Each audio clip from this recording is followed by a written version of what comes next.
ज्ञानोबारायांचा हरिपाठ. आणि कालपर्यंत मागच्या वेळेपर्यंत आपण अभंग क्रमांक 7 पर्यंत आलो होतो. 7वा आपण पूर्ण केला. 8व्याला आपल्याला सुरुवात करायची आहे. सुरुवात करण्याच्या आधी आपण मागचा थोडासा रेफरन्स घेऊया. ज्ञानोबाराया 7व्या अभंगामध्ये सांगतात, अनंत वाचा बरळती बरळ. कारण एका मागच्या अभंगामध्ये पुढच्या अभंगाचा काय घेतलेला आहे, तर आढावा घेतलेला आहे थोडासा. म्हणजे एकामध्ये एक सलग असे आलेले आहेत अभंग. ज्ञानोबारायांनी कुठेही तोडलेला नाही. प्रत्येक अभंग दुसऱ्या अभंगाला जोडून घेतलेला आहे. आणि त्याच्यामुळं आपल्याला मागचा थोडा रेफरन्स घेतला पाहिजे. नाही अनंत वाचा बरळती बरळ तया कैसे दयाल पावे हरे. म्हणजे वंगलवाणी भजन नरका जाय चुकेना. काय सांगितलंय? वंगलवाणी भजन नरका जाय चुकेना. जर आपण वाणीने भजन केला तर नरका जाय चुकेना. कोणत्याही साधकाने वाणीने भजन केला, वाणीने बरं का, श्वासाने केला नाही. आणि जर वाणीने आपण भजन केला तर वंगळवाणी भजन नरका जाय चुकेना, नरकाला जाणार नव्हतो. किंवा आता असं आपण म्हणूया, अनंत वाचाल बरळती बरळ. लोक काय करतात, ज्ञान झाल्यामुळं हे सांग, ते सांग, अमुक सांग, ह्या ग्रंथांचा अभ्यास सांग, त्या ग्रंथांचा अभ्यास सांग, सगळ्या ग्रंथांचा अभ्यास करतात आणि लोकांना सांग सुटतात. पण अनुभव कुठे जराही नाही. आणि नुसतं अनंत वाचा बरळती बरळ म्हणजे वाचेनं सांगणं हे ज्ञान नाही आहे. त्याच्यासाठी समर्थ रामदासांनी अनुर्वाच्य म्हणून एक समास लिहिलाय दासबोधामध्ये. वाचा. अनुर्वाच्य म्हणजे भगवंताची भक्ती वाचेने करता येतच नाही हो. वाचेचा विषयच नाही. वाचा बंद पडते. मौनावली वाचा स्थिरावला प्राण. वाचा मौन होतो आणि आपला प्राण स्थिर होतो, शांत होतो.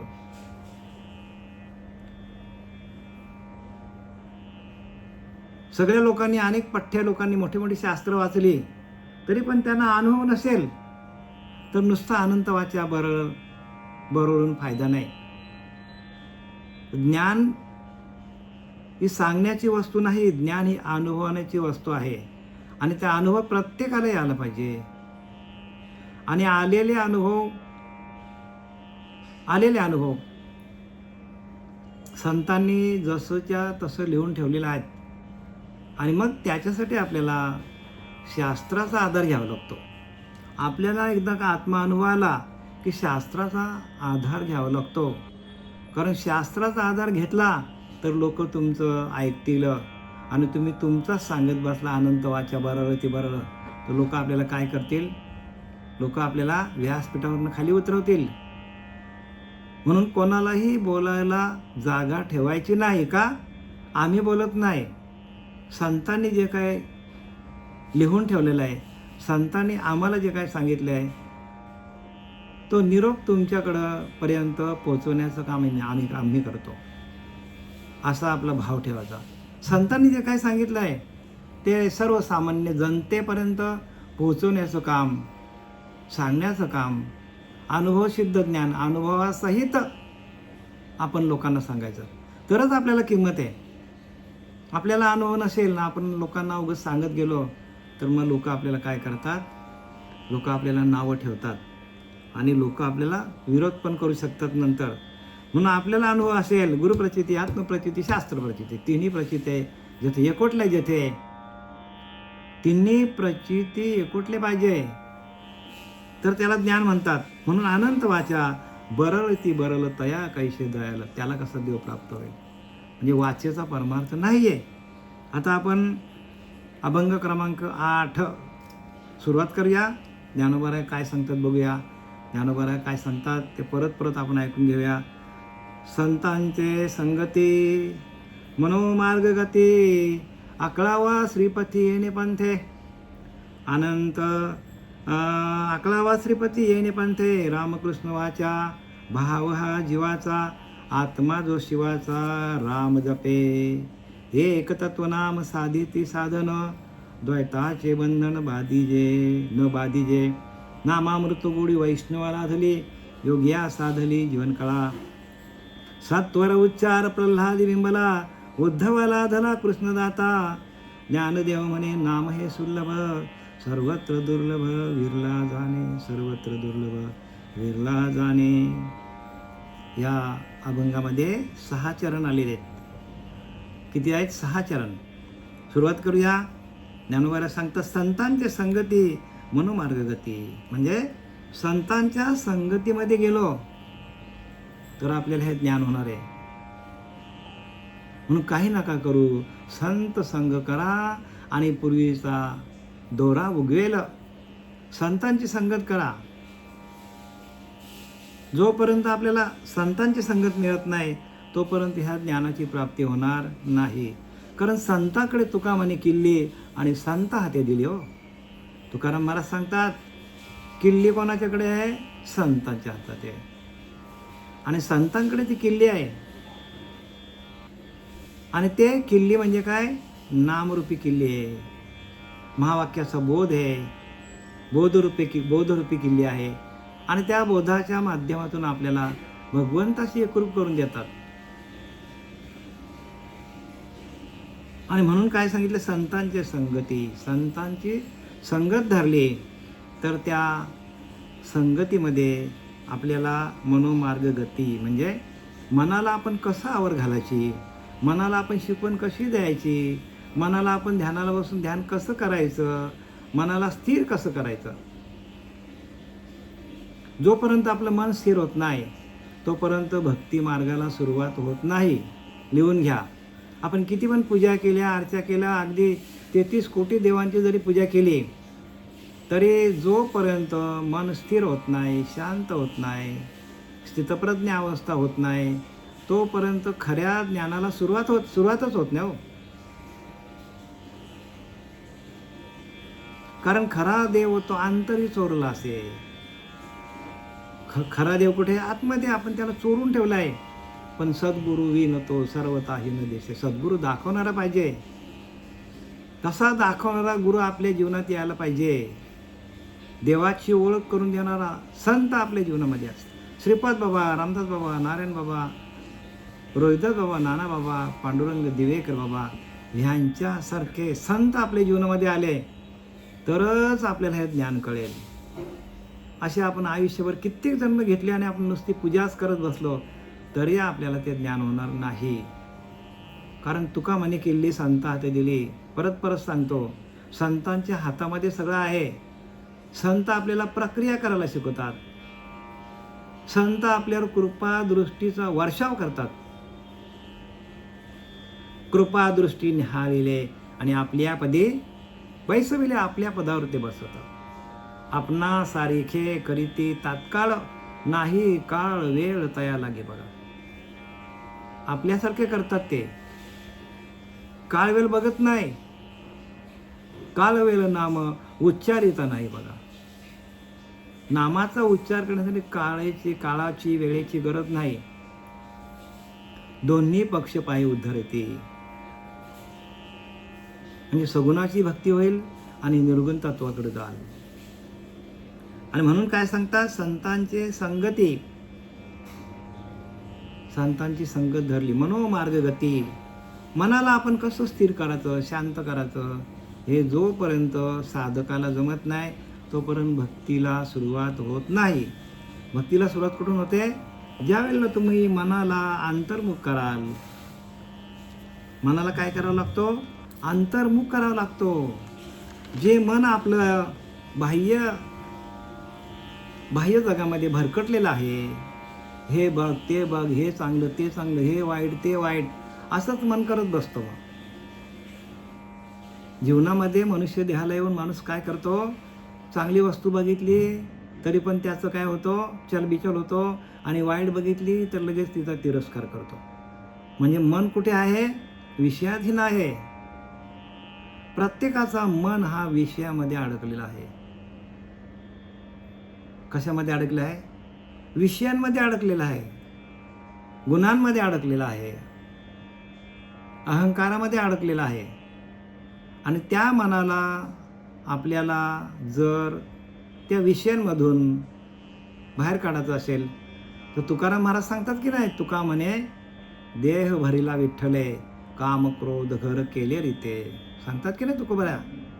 म्हणजे आपल्याला काय करावं लागेल, आपला देह त्या नामाच्या लहरीमध्ये, नामाच्या उच्चारामध्ये आपल्याला काय करावं लागेल, आपल्या देह रोमारोमामध्ये त्या नामाचा उच्चार यायला पाहिजे. तुका म्हणे देह भरिला विठ्ठले आणि काम क्रोध घर केले रीते. बघा, काम आणि क्रोध रीते होऊन जातात, पळून जातात, बाजूला होतात.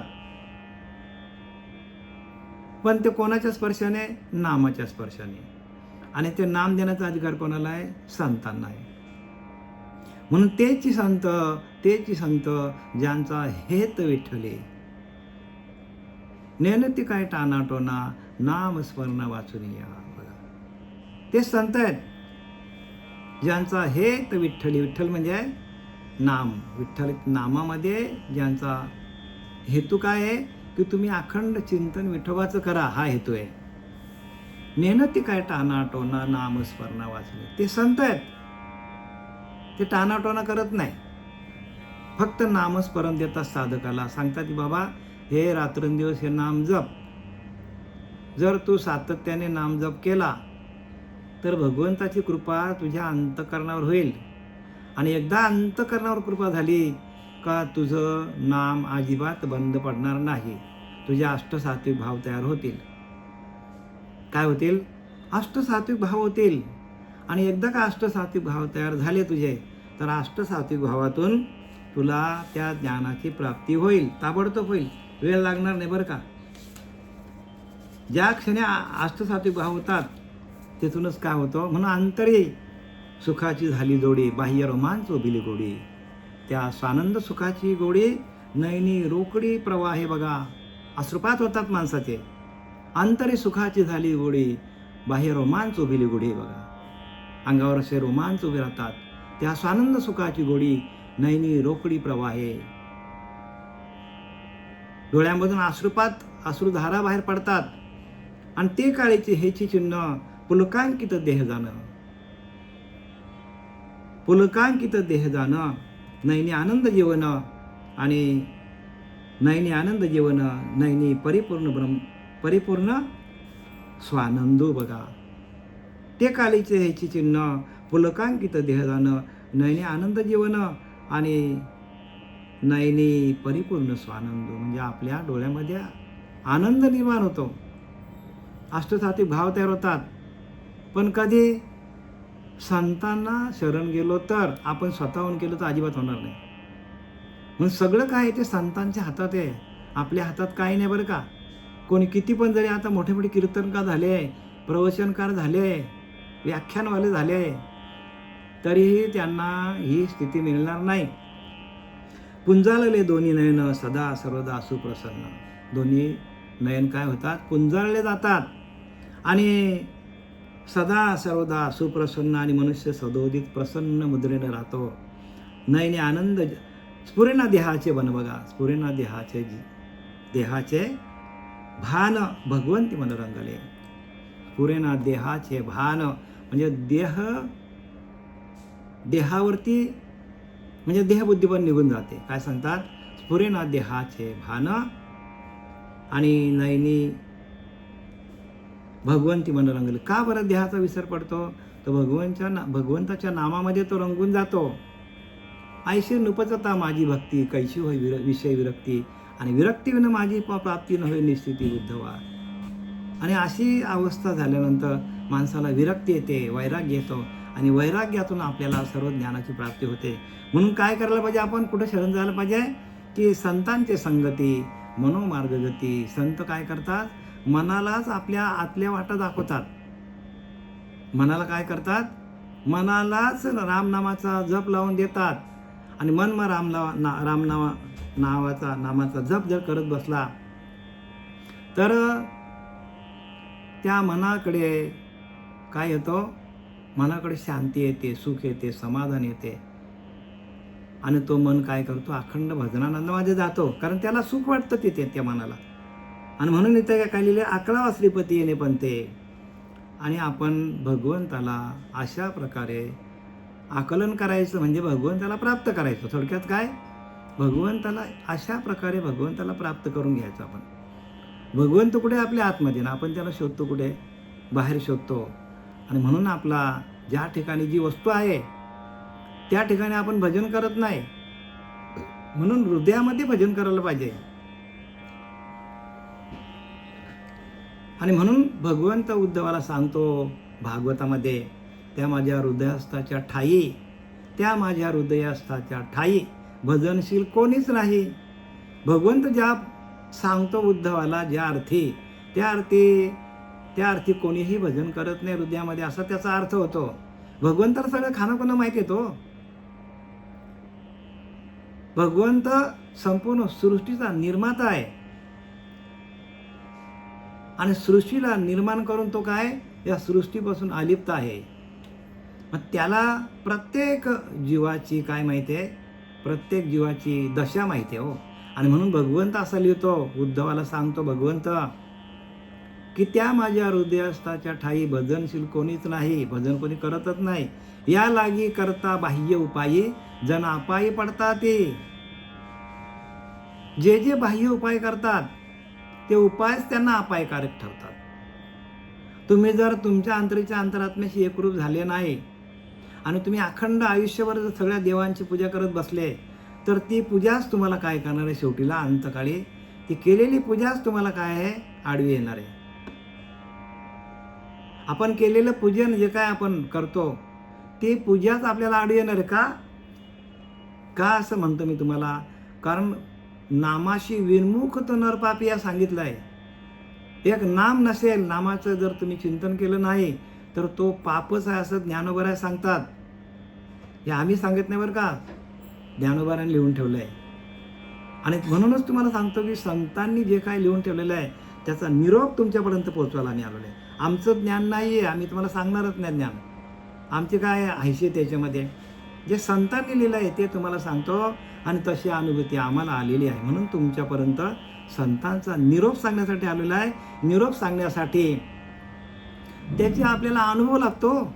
आणि ते अनुभव आलेले आहेत आम्हाला. अनुभव आले अंगा ते या जगा दे तसे तुकोबऱ्या सांगतात की नाही, तसं अनुभव आलेले आहेत.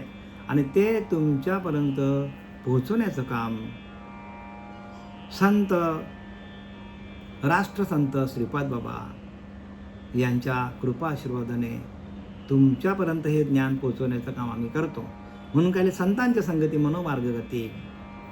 मनाच्या मार्गाने माणूस जातो, पण मनाचा मार्ग काय आहे, मनाचा मार्ग काय, मनाचा मार्ग प्रपंच करणे आहे. आणि त्या बाह्यांगाने जातो, तो प्रपंचाच्या मागे धावतो धावतो धावतो धावतो. जसं काय एखादी हरण आहे, ती कशी धावते, त्या मृगजळाच्या मागे धावते धावते धावते. मृगजळ येतो शेवटपर्यंत, तिला वाटलं तहानलेले असतात मृग, हरिणी तहानलेले असतात. आणि त्यांना वाटलं आत्ता पाणी येईल, आत्ता पाणी मिळेल, आत्ता पाणी मिळेल. शेवटीला आडव्या पडतात, पण पाणी मिळत नाही, जीव जातो त्यांचा.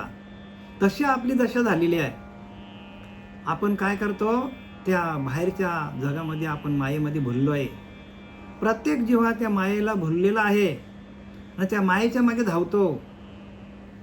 आता सुख मिळेल, आता सुख मिळेल, आता समाधान मिळेल, आता संतोष मिळेल. कशातही संतोष नाही. जे जे आपण करू प्रपंचामध्ये तेच आपल्याला अंतकाळी त्रास देणार आहे. मग करायचं नाही का, करा ना तुम्ही. भगवंताच्या नामस्मरणामध्ये करा. भगवंताच्या नामाव्यतिरिक्त जे जे करशील आणि काही नामापरते तत्व नाही, सांगितलं की नाही. काही पण कर, पण नामच आहे सगळीकडे नामच आहे. आणि ते नाम आपल्याकडे असलं की आपल्या भजनाच्या माध्यमातून आपल्याला भगवंताचं भजन करता करता आपल्याला प्रपंच करायला सांगितलेलं आहे. आपण प्रपंचामध्ये वेडे झालोय, प्रत्येक माणूस प्रपंचामध्येच अडकलाय. अडका ना, आम्ही पण तेच केलंय बरं का, आम्ही पण तेच केलंय, पण भगवंताचं नामस्मरणातून केलंय आम्ही. अर्जुना, तू धर्म अधर्माचा विचार करू नको, तू मला शरण आहे. काय सांगितलंय, मला शरण आहे. तू अधर्म करतो का धर्म करतो याचा विचार करू नको, तू मला शरण आहे. तसं भगवंताला शरण जायला पाहिजे. आपण प्रत्येकाने भगवंताला शरण कसं जायचं हे शिका, आणि ते सद्गुरू शिकवतात आपल्याला.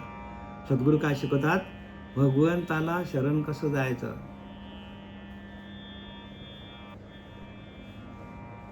आणि भगवंत कुठे आहे? आपल्या आतमध्येच आहे. आणि त्या अंतरीच्या अंतरात्म्याला आपण शरण कसं जायचं हे सांगणारे सद्गुरू असतात. बाकी बाह्य अंगाने भक्ती देतात ते गुरु असतात, पण ते आपल्याला आत्मज्ञान देणार नाही. आत्मज्ञानाविना पार्था सर्व कर्म निरर्थकम. आत्मज्ञान नसेल तर सगळं केलेलं कर्म फुकट जाईल. आणि श्रीगुरु काय करतात? आपल्याला अंतरीच्या अंतरात्म्याशी अंतर्मुख होण्यासाठी त्यांचे उपाय असतात. म्हणून मनाला आपण कसं थांबवायचं? मन जो भरकटलेला आहे बाह्यांगामध्ये, बाहेर रंगामध्ये, बाहेरच्या जगामध्ये, जो मन प्रत्येक माणसाचा भरकटलेला आहे, आणि त्या मनाला आपण जागेवर कसं आणायचं हे ज्ञानोबा उपाय सांगतात. तरी इंद्रियांच्या संगती जै पसरो तसे मती, ते स्थिर होईल मागू ते आत्मस्वरूपी. बघा, समाधी सुखी केवल जै बुद्धी होईल निश्चल, तव तो पावशी केवल योग स्थिती. इंद्रियांच्या संगती जै पसरो तसे मती, ते स्थिर होईल मागू ते आत्मस्वरूपी. समाधी सुखी केवल जय बुद्धी होईल निश्चल, तव तू पावशी केवल योग स्थिती. जी इंद्रिय, या इंद्रियांचा राजा मन आहे. तो मन काय सांगतो? डोळ्याला सांगतो वाईट बघायला, चांगलं बघायला सांगतो. मन काय सांगतो? कानाला वाईट ऐकायला सांगतो. तोंडाने वाईट बोलायला मनच सांगतो. सगळं कोणाकडे आहे? मनाकडे. म्हणून आपला जो विषय चाललेला आहे एकनाथी भागवत भिक्षुगीता सांगितली, त्याच्यामध्ये तेच सांगितलंय प्रत्येकाला. अरे बाबा, तुम्ही मनावरती विजय मिळवा. मनावरती विजय, मनाला आपल्या ताब्यात ठेवा. स्वतः अंतःकरण जिता, सकल कामोपशांता, परमात्मा परवता दुरी नाही. जैसा किडालाचा दोष जाये, मग पंधरे त्याची होय. तैसा जीव परब्रह्म आहे, संकल्प लोपे. बघा, स्वतः अंतःकरण जिता, स्वतःचा अंतःकरण जिंका. आणि तो जिंकायचा कसा? इथं सांगतात आपल्याला. कसा जिंकायचा? तर जे आपले श्वास बाहेर पळतात, काय करतात? कसे काय होतो आपला? रामकृष्ण वाचा भाव हा जीवाचा, आत्मा तो शिवाचा राम जपे. रामकृष्ण वाचा भाव हा जीवाचा भाव सांगितले. राम कृष्ण म्हणजे राम आणि कृष्ण म्हणजे काय?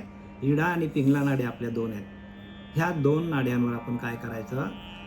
दिलेल्या नामाचं आपण चिंतन करायचं.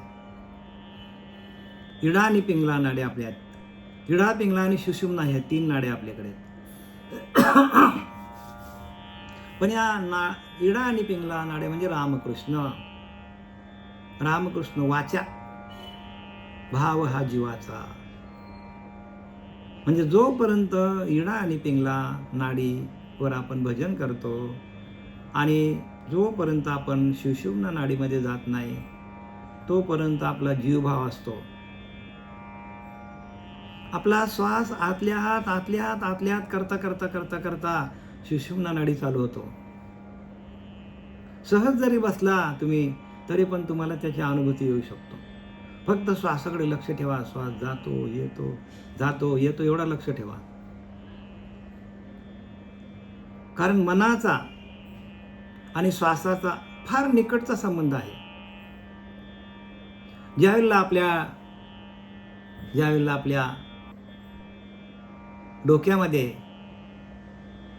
मनाकडे विचार असतात, खूप विचार असतात, त्यावेळेला श्वास आपला बाहेर पळतो,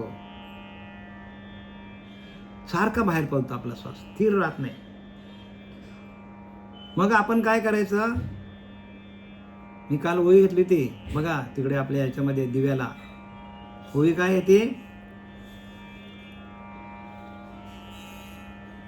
ओवी काय आहे? तर संकल्पने काढले, जयाचे मनचे चैतन्य झाले. बघा, संकल्प विकल्प गेला की आपलं मन चैतन्य रूप होतो. ओळखारे वस्तू, सांडारे कल्पना. कल्पना टाकली की तुम्हीच परमात्मा स्वरूपात. वस्तूची ओळख कधी होईल? कल्पना गेल्या गेल्या. मग जो मन आपला धावतो इकडे तिकडे, सगळीकडे धावतो. धावणाऱ्या मनाला आपल्याला शांत करायचं असेल तर आपला जो श्वास जो आहे त्या श्वासाकडे सातत्याने लक्ष ठेवा आणि भजन करा. लिहिलं की नाही? श्वासावरती करा भजन करा. काय सांगितलंय? श्वासावरतीच भजन करा. श्वासावरती भजन केला तरच आपल्याला सगळे आपले प्रश्न सुटतील, सगळे आपल्या अडचणी दूर होतील. पण एक श्वास सोडला तर आपल्याला काही येणार नाही. सगळं पाण्यात जाईल सगळं. श्वासांवरतीच भजन जमलं पाहिजे. ज्यावेळेला आपला श्वास ध्यान करता करता जेव्हा आपला श्वास शांत होतो शांत होतो शांत होतो. कधी होतो शांत? ज्या वेळेला आपला मन भरकटायचा बंद होतो. बाह्य जगामध्ये भरकटणारा जो मन आहे तो मन ज्या वेळेला अंतर्मुख येतो, आपल्या आतमध्ये येतो, त्यावेळेला आपला श्वास हळूहळू कमी होतो. आणि एकदा का श्वास तुमचा कमी कमी कमी कमी होत गेला की आपल्याला सुषुम्ना नाडी चालू होतो. नाकातल्या नाकात बरं का, आतल्या आत चालते. आणि त्यावेळेला आपल्याला सुख समाधान शांती मिळते. आणि मग त्यावेळेला आपल्याला देहाचा निराश पण होतो आणि आत्मानंदामध्ये माणूस जातो. म्हणजे सुषुम्ना नाडी फार महत्त्वाची आहे. इडा पिंगला नाडी ह्या आपल्या दोन चालूच आहेत दिवसभर. पण त्या इडा पिंगला ज्या वेळेला एकवटले जातात त्यावेळेला आपली सुषुम्ना नाडी चालते आणि सुषुम्ना नाडीतून आपल्याला सगळं ज्ञान प्राप्त होतो. रामकृष्ण वाचा. बघा, भाव हा जीवाचा. म्हणजे इडा पिंगला नाडी चालू होतो परंतु आपण जीव भावावर आहोत. आणि आत्मा तो शिवाचा राम जपे. म्हणजे भगवान शिवाने काय केलं? भगवान शंकराने तर त्या नाम जपलं आणि सुषुम्ना नाडीमध्ये सातत्याने स्थिर असल्यामुळे आपल्याला भगवान शंकर सातत्याने ध्यान करताना दिसतात. सुषुम्ना नाडी चालू झाली की असं वाटतं कधी ध्यान चालू, सातत्याने ध्यान करावं असं वाटतं. कारण जीवाला सुख समाधान शांती तिथे आहे, ज्ञान तिथे आहे, सर्व गोष्टी तिथे आहेत. आपल्या देहाचा निराश होतो. ब्रह्मानंदाला लागली टाळी मग देहात ते कोण सांभाळी? ब्रह्मानंदामध्ये टाळी लागते. मग आपल्याला देहाला कोण सांभाळतो? देहाला सांभाळणारा परमात्मा आपल्या आतच प्रगट होतो. आतल्या आतच प्रगट होतो भगवान आणि त्याची आपल्याला अनुभूती येते. आत्मा तो जो शिवाचा राम जपे. म्हणजे भगवान शंकराचा आत्मा काय करायचा? तर नाम जपतो. आणि म्हणून लिहिले आदिनाथ गुरु सकळ सिद्धांचा. मच्छिंद्रतयाचा मुख्य शिष्य. मच्छिंद्राने बोध गोरक्षाशी केला आणि गोरक्षीवरला गहिनी प्रसादे निवृत्ती दातारा ज्ञानदेव सार सोजविले. म्हणजे ज्ञानवरापर्यंत आलेलं ते. म्हणजे आपला संप्रदाय काय आहे? आदिनाथ गुरु सकळा सिद्धांचा. आधी अनादिकालचा संप्रदाय आपल्याकडे. म्हणून आपण संप्रदायाला धरूनच आपली काय आहे? अभ्यास प्रणाली आहे. संप्रदायाला सोडून अजिबात बाहेर जायचं नाही. कारण संप्रदायाला धरून तुम्ही जर राहिले तर संत तुमच्यावर कृपा करतील. संप्रदायाला सोडल्या संतांचा प्रकोप होईल तुमच्यावर.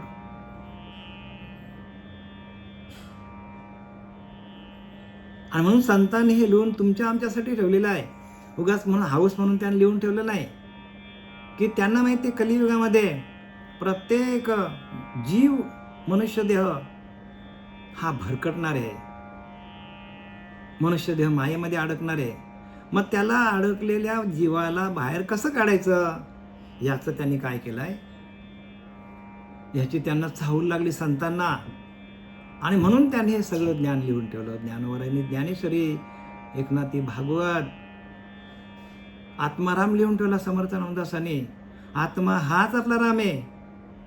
मनाचे श्लोक लिहिले, दासबोध लिहिला आणि शेवटीला जाता जाता आत्मा हाच तुमचा राम आहे म्हणून आत्माराम लिहून ठेवला. अनुभवामृत लिहिला ज्ञानोबाराने, जनाबाईने, मुक्ताईने अनेक अभंग लिहिले तुमच्या आमच्यासाठी की ज्यांचा कधीच भंग होणार नाही.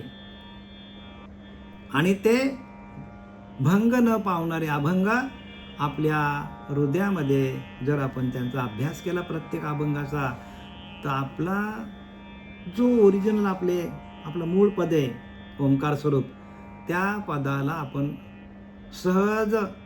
सहजगत्य जाऊ शकतो. पण तेवढे आपली संतांवर निष्ठा असली पाहिजे.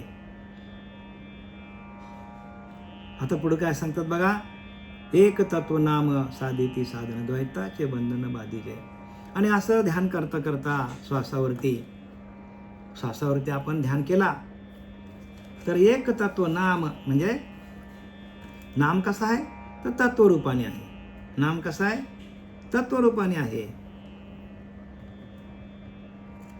एक तत्व नाम दृढ धरा म्हणजे त्याला आपण दृढ धरलं पाहिजे, तत्वाला दृढ धरलं पाहिजे.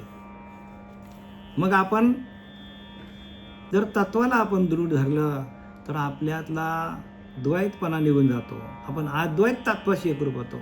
अद्वैत ज्ञान आपल्याकडे निर्माण होतो. पण कधी तत्वाला धरला तर बरं का, आत्मतत्व. म्हणून साधनांचे सार मंत्र बीज हरी आत्मतत्व धरी तोची एक लिहिले तुम्ही. साधनांचे सार मंत्र बीज हरी, सर्व साधनांचा सार आहे मंत्र बीज हरी आत्मतत्व धरी तोची एक. जो आत्मतत्वाला धरील, आत्म्याशी एकरूप होईल, आत्म्याचं भजन करेल, आत्मानंदामध्ये जाईल, आत्मसुखाकडे जाईल.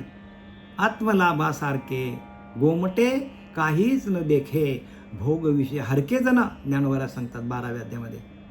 आत्मलाभासारखे गोमटे काहीच न देखे. आत्मलाभ सगळ्यात मोठा आहे.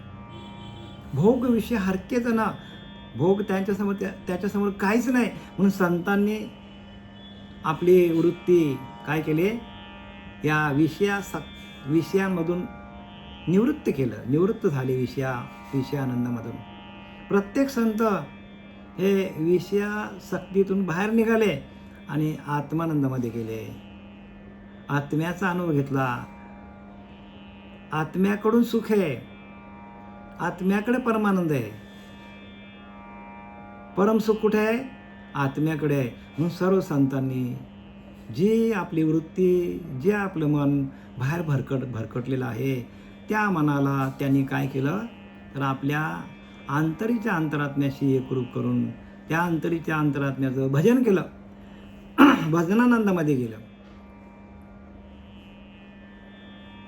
आणि म्हणून आत्मसुखाची गोडी, आत्मसुख लागले, त्याला गोडी लागली.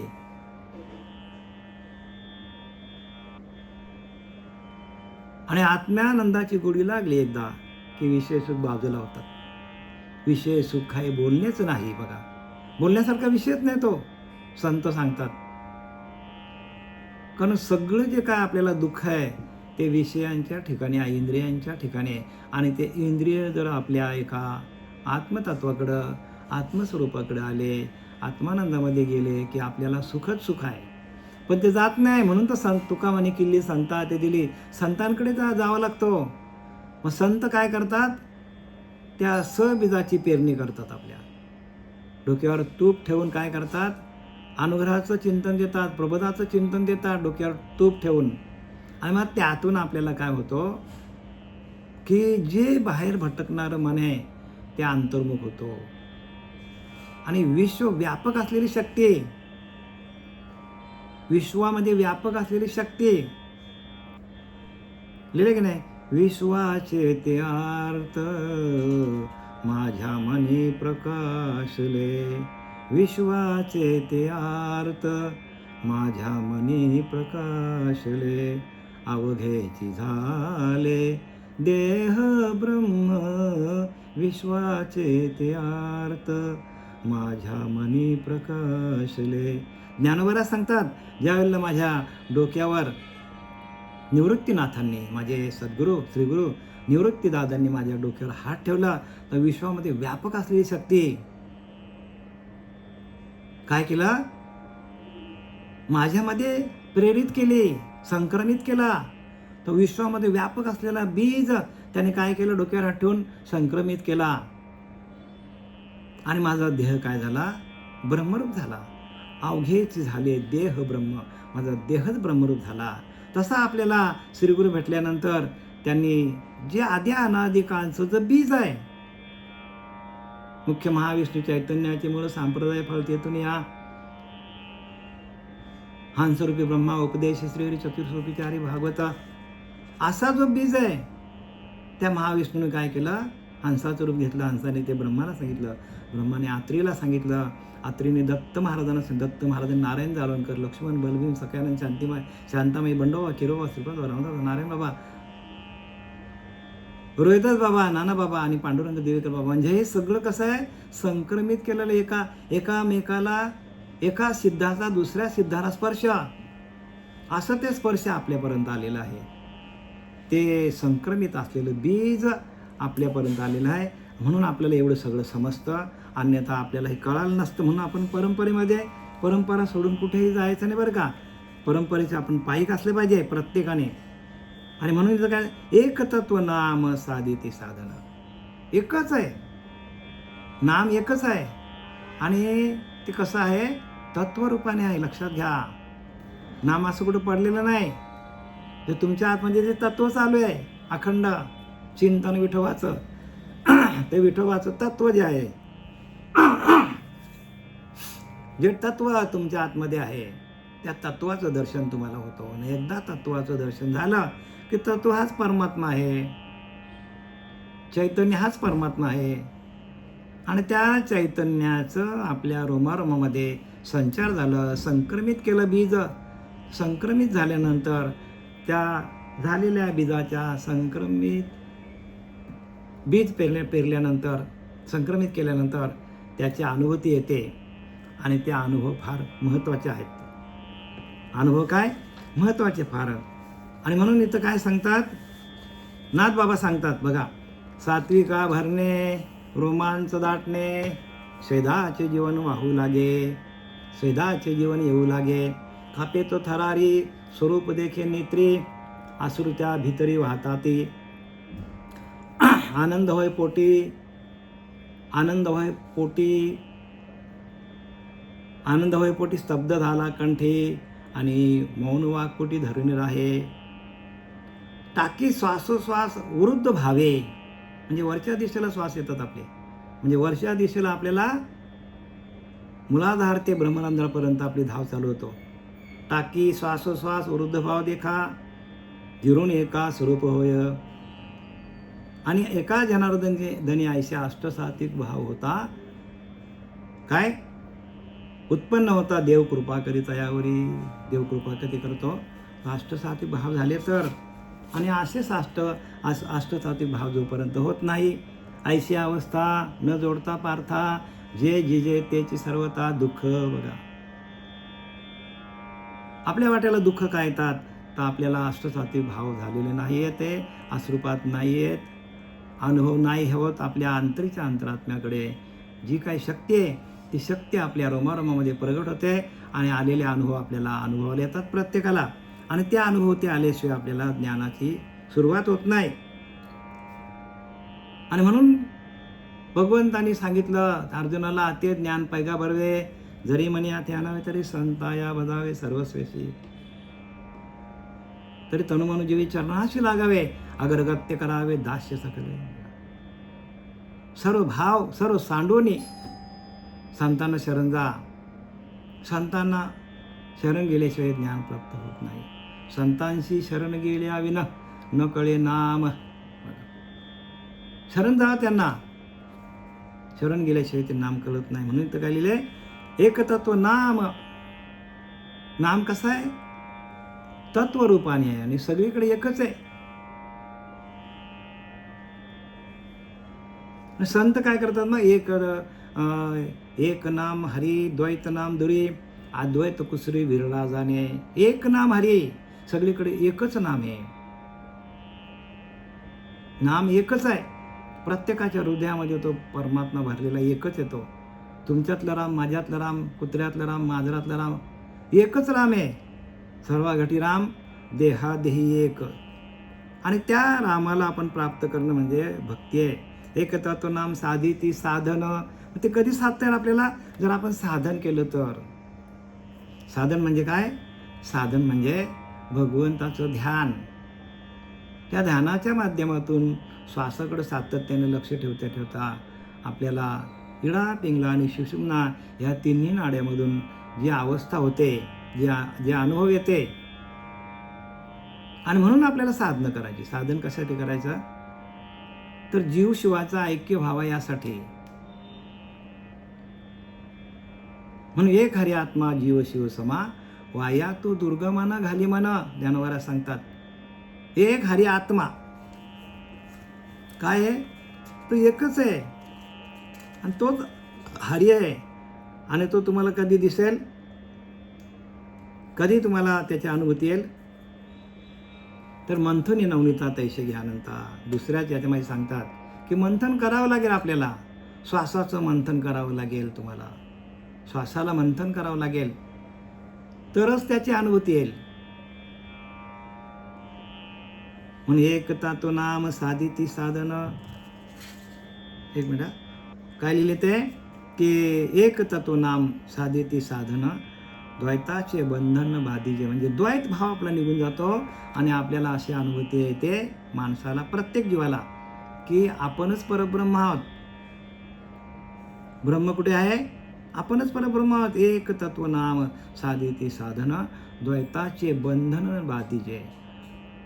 द्वैत भाव आपला निघून जातो आणि आपणच प्रत्यक्ष परब्रह्म आहोत. आपणच ते परब्रह्म आहोत अशी आपल्याला अनुभूती येते. आणि त्या अनुभूतीसाठी बरं का, हा जो हरिपाठ जो ज्ञानोबारांनी लिहिला आहे तो कसा आहे? तर कसा लिहिलेला कसा आहे तो? तर नाम सूत्रबद्ध ग्रंथ आहे. नामाला एका सूत्रामध्ये त्यांनी बसवलेलं आहे की ते सूत्र आपण वापरलं जर संतांचं, तर जसं गणित सूत्र वापरलं की ताबडतोब सुटतं आणि त्याला 100च्या 100 पैकी मार्क मिळतात त्या विद्यार्थ्याला.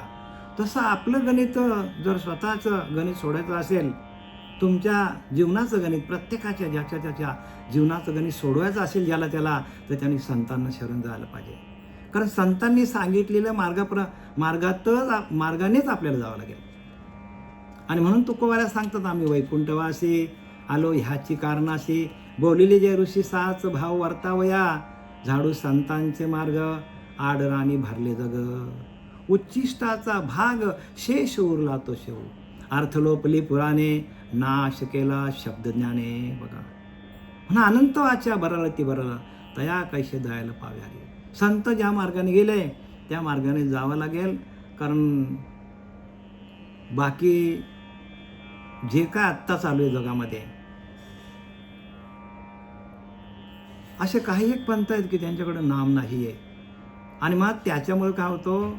संपूर्ण ग्रंथाचा काय होतो? अर्थ लोपली पुराणे आणि नाश केला शब्दज्ञाने. काही ना काही शब्द वापरतात ते संतांचे शब्द नाही, संतांच्या अनुभवाचे शब्द नाही, आपल्या अनुभवाचे मांडतात. आणि जो आपला अनुभव आहे तो प्रपंचातलाच आहे.